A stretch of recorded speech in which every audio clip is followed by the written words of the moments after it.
আজকে আমাদের অত্যন্ত সৌভাগ্য, আমাদের সম্পূর্ণ আস্থা, ভরসা, শ্রদ্ধা এবং বিশ্বাস রয়েছে আমাদের আইনের ওপর, যেমন সেরকম আমাদের মাননীয় আইনমন্ত্রী শ্রী মলয়বাবু রয়েছেন আমাদের সাথে, মলয় ঘটক। আপনারা সবাই জানেন, বহু চর্চিত একটি বিষয় ধনঞ্জয় চট্টোপাধ্যায়ের ফাঁসি, এর ওপর একটি মুভিও হয়েছে। এটা খুব দুর্ভাগ্যজনক যে সম্পূর্ণ অকাট্য প্রমাণ ছাড়া যেভাবে একজন মানুষকে, শুধুমাত্র হতে পারে হয়তো পুরোহিত ঘরের দরিদ্র সন্তান বলে, তাকে ফাঁসি দেয়া হয়েছে। যদি হয়ে থাকে তাহলে আমরা আমাদের মাননীয় আইনমন্ত্রীর কাছে এবং আইন ব্যবস্থার কাছে আমরা রিকোয়েস্ট করছি আবার কেসটা রিওপেন করার জন্য। তার কারণ দেখুন, সত্যি এটা খুব দুর্ভাগ্যজনক যে ওনাকে তো আর আমরা ফিরে পাবো না নিশ্চয়ই, কিন্তু যদি উনি নির্দোষ হয়ে থাকেন তাহলে সেক্ষেত্রে একটি পরিবার, একজন মানুষ, একটি গ্রাম, একটি জেলা, তাদের পরিচয় আজ পর্যন্ত নিরপরাধ হওয়া সত্ত্বেও ধর্ষক এই পরিচয় বহন করতে হবে। এটা অত্যন্ত দুর্ভাগ্যজনক।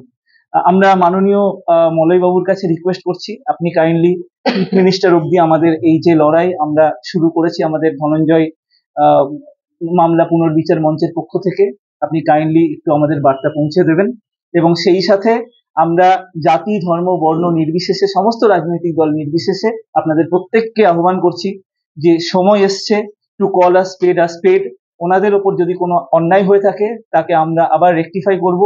কারণ ধনঞ্জয় বাবু নির্দোষ হলে হেতাল দেবীর আত্মাও কিন্তু শান্তি পাননি, কারণ আসল অপরাধীকে আড়াল করার জন্যই কিন্তু হয়তো ধনঞ্জয় বাবুর মতো মানুষকে প্রাণ দিতে হয়েছে।